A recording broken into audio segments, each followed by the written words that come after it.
हमारे मन में कई बार सवाल आता है कि जब सब कुछ पहले से तय है और हमारे हाथ में कुछ भी नहीं है तो हम कर्म क्यों करें। हमारी जिंदगी में दुख पहले से तय है, सुख पहले से तय है, शादी पहले से तय है, हमारा बड़ा बनना पहले से तय है, हमारा अभिनेता बनना पहले से तय है, हमें नौकरी करना पहले से तय है, हमारी शादी टूटनी पहले से तय है, हमें प्यार में धोखा खाना पहले से तय है। तो आती है बात मन में, तो फिर हमारा क्या वजूद है? हमें ईश्वर ने इस धरती पर भेजा ही क्यों? हम तो मात्र एक खिलौना की भांति है ना। वो चाहता है तो हम खेल पाते हैं, वो नहीं चाहता है तो हम पड़े रहते हैं खिलौना की भांति, कहीं पर भी, कहीं फेंक दिए जाते हैं। हमारा क्या वजूद है? हमारे मन में इस तरह के सवाल कई बार आते हैं। आदमी कुछ करना चाहता है, जिंदगी में बनना चाहता है, लेकिन ईश्वर ने लिख दिया है कि नहीं, तुम नहीं बन पाओगे। तो आदमी कितना भी कोशिश कर ले, नहीं बन पाएगा। और एक साधारण से साधारण परिवार में जन्म लेकर भी कोई इंसान दुनिया का सबसे बड़े लोकतंत्र देश का प्रधानमंत्री बन सकता है, क्योंकि उसके किस्मत में लिखा हुआ था। लेकिन हमारे किस्मत में नहीं लिखा हुआ था। इसीलिए कई बार मन में सवाल आता है कि जब सब कुछ पहले से तय है तो हम कर्म क्यों करें? हम सोए रहते हैं आराम से, घर में आराम से हम सोए रहते हैं 24 घंटे। जब हमसे करवाना होगा कोई भी चीज तो ईश्वर करवा लेंगे। क्यों हम प्राण दे अपना? क्यों हम इतना बेचैन हो, इतना परेशान हो, इतना हताश हो चीजों को लेकर, जब हमें मिलना ही नहीं है? हम कितना भी कोशिश कर ले, हमारे अनुसार कुछ होना ही नहीं है। तो ये कर्म का सिद्धांत क्या है? और क्यों कहा भगवान कृष्ण ने गीता में कि कर्म पे तुम्हारा अधिकार है, कर्मण्येवाधिक अधिकारे। लेकिन मैं तो इस जिंदगी में देख रहा हूं कि सब कुछ अपने आप घटित हो रहा है। मैं जो करना चाहता हूं वो नहीं होता है, बल्कि वो होता है जो पहले से तय है। लाखों लोगों की शादियां टूट रही है, क्या ये पहले से तय था? लाखों लोग रोज मारे जा रहे हैं, कहीं बम ब्लास्ट हो जा रहा है, तो कहीं कुछ तो कहीं कुछ। ये सब क्या पहले से तय था? इतने लोगों की जिंदगी नरक के समान है, लाखों लोग सड़क पे भीख मांग रहे हैं, क्या ये सब भी पहले से तय था? अगर ये सब पहले से ही तय था तो हमारा सवाल बस इतना है कि हम कर्म क्यों करें। लॉसे का एक सिद्धांत है। लॉसे कहता है कि तुम बस करता हो, जो हो रहा है अपने आप हो रहा है, अपने आप घटित हो रहा है। चीजों का घटित होना स्वाभाविक है, तुम बस उसके कर्ता हो। तुम्हारे हाथ में बस इतना है कि तुम कर्ता का हिस्सा बनो या ना बनो। लेकिन मेरा सवाल यह भी है, लॉसे जैसे इस बात को लेकर जैसे कहता है कि तुम कर्ता बनो या ना बनो, तो अगर सब कुछ पहले से तय है तो कर्ता मैं कैसे ना बनूंगा? वो तो मुझसे करवा लेगा ना वो कर्म जो कराना चाहता है। अगर कुछ कहीं मुझे जिंदगी में कुछ बनना है तो वो बनवा देगा ना मुझे। अगर नहीं बनना है तो नहीं बनने देगा ना, चाहे मैं कितना भी कोशिश कर लूं। लॉसे एक कहानी सुनाया करता था, ये मजाक की कहानी है कि एक युवा समुद्र किनारे अपने प्रेमिका के साथ बैठा हुआ था। चांदनी रात थी, पूर्णिमा की रात थी। समुद्र में लहरें उठ रही थी बड़ी जोर की। समुद्र लहरें उठाकर किनारे तक आती। वो युवा अपने प्रेयसी को देखकर मुस्कुराते हुए कहता है, देखो।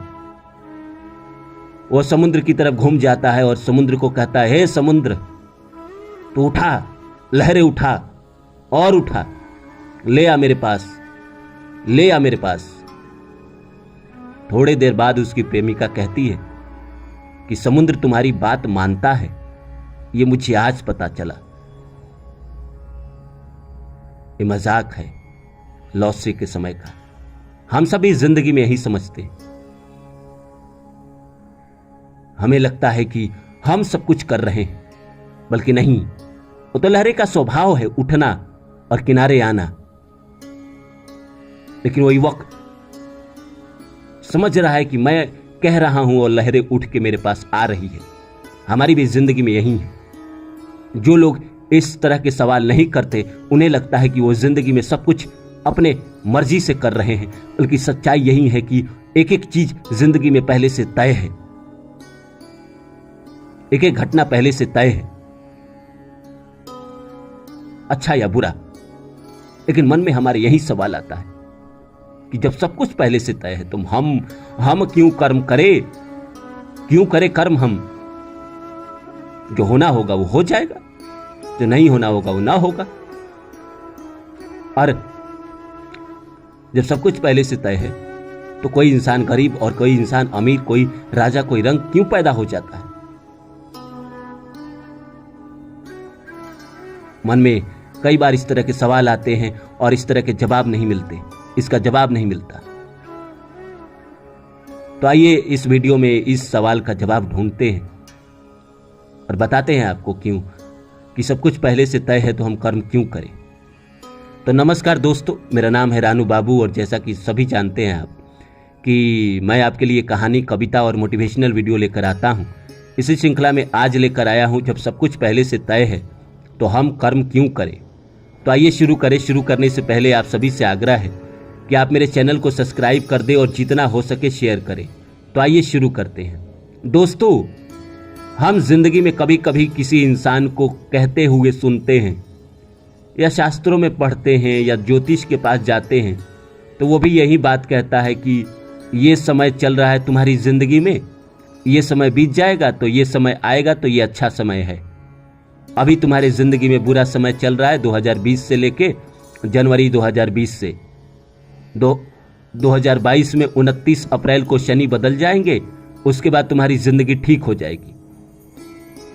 एक ज्योतिष पहले ही हमारी भविष्यवाणी कर देता है कि हमारा जीवन ये 2-2.5 साल बुरा चलेगा और ये 2.5 साल अच्छा चलेगा। तो मन में इसी तरह के सवाल आने स्वाभाविक है कि जब सब कुछ ईश्वर ही कर रहे हैं, दुख वही दे रहे हैं, सुख वही दे रहे हैं, तो हमारा कोई जब वजूदी नहीं है तो हम कर्म क्यों करें। देखिए, मैंने आपको पहले की वीडियो में भी बताया था, आज भी बताऊंगा। 2 तरह की हमारी जिंदगी होती है। एक तो कुछ चीजें पहले से फिक्स है, जैसे आपके जीवन में बड़ा इवेंट पहले से फिक्स है। जैसे मान लीजिए आपका जन्म लेना, आपका मरना, आपका मान सम्मान, आपकी किसी शादी होगी, आपका किससे प्यार होगा, आपका दिल कौन तोड़ेगा, आपकी शादी कब टूटेगी, या आपके बच्चे कब होंगे। इस तरह की चीजें तो हमारे जीवन में पहले से तय है। तो रही कर्म की बात। कर्म वो है जो, देखिए, अगर आप इस बात को समझिए, अगर सिंपल रूप से कहे तो आप कुछ करते ही नहीं, वहीं लौसे की बात आ जाती है, तुम बस करता हो। लेकिन जैसे मान लीजिए किसी भी इंसान को कोई नौकरी मिलनी है तो प्रकृति ही उससे कर्म कराती है। आपको लगता है कि आप कुछ कर रहे हैं, गलत लगता है। प्रकृति ही उससे कर्म कराती है। प्रकृति ही उसको एक इंस्टीट्यूट में ले जाती है, वहाँ उसको पहले तैयारी कराती है। तैयारी कराने के बाद उसको समझाती है, सिखाती है, पढ़ाती है और उसके बाद एग्जाम में बैठाती है और वो एग्जाम पास कर लेता है। एग्जाम तो पास करना उसके नसीब में था, लेकिन यहाँ तक पहुँचने तक वो कर्म जो किया वो भी प्रकृति ही कराती है। सब कुछ प्रकृति ही कराती है। और सिंपल सी बात है, अगर भगवान कृष्ण की गीता में अगर बात सुनेंगे, जब अर्जुन पूछता है कि मैं कर्म क्यों करूं प्रभु, मैं भी चला जाता हूं ना ऋषियों की भांति, जाके हिमालय में बैठा रहूंगा, तपस्या के भांति लीन हो जाऊंगा, मोक्ष को प्राप्त कर लूंगा। क्यों करूं कर्म? मैं युद्ध क्यों करूं? क्यों मारूं अपने ही पितामह को? क्यों मारूं अपने ही भाइयों को? तो भगवान कृष्ण कहते हैं देखो पार्थ, तुम कुछ ना कुछ तो करोगे, या तो कर्म करोगे या फिर नहीं करोगे, या तो तुम भोजन करोगे या तुम भोजन नहीं करोगे, दो ही चीज करोगे। लेकिन भोजन करना भी एक कर्म ही है और भोजन ना करना ये भी एक कर्म ही है, दोनों कर्म ही है। तुम्हारे हाथ में कुछ नहीं है, तुम कर्म करो या ना करो। तुम्हें लगता है कि आराम से मैं घर में बैठ जाऊंगा, नहीं करूंगा कर्म, तुम्हें यही लगता है ना। तुम मेरे वीडियो में सवाल करते हो कि कर्म ना करूं तो क्या हो जाएगा, जब पहले से तय है। आपको क्या लगता है कि आपका घर में बैठना भी एक कर्म ही है, वो कराया जा रहा है आपसे। जो लोग काम कर रहे हैं वो भी एक कर्म ही है, जो लोग आराम कर रहे हैं वो भी एक कर्म ही है, दोनों कर्म है। आराम करना भी एक कर्म ही है, तो आराम कराया जा रहा है आपसे। काम कराने का भी एक कर्म ही है, वो काम कराया जा रहा है आपसे।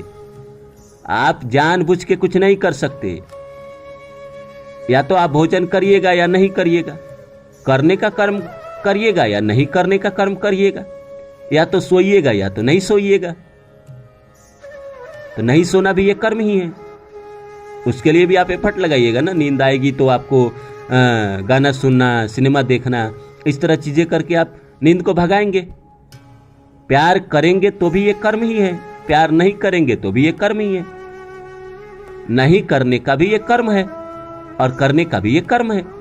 दिल टूटने का भी एक कर्म है और दिल न टूटने का भी एक कर्म है।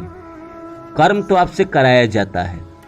आपको लगता है मैं कर्म न करूं तो क्या, आपको लगता है, ऐसा सोच आपके अंदर इसीलिए डाला जाता है ताकि अभी आपका कर्म का समय नहीं आया है, अभी आपके आराम का समय चल रहा है, आपको आराम कराया जा रहा है।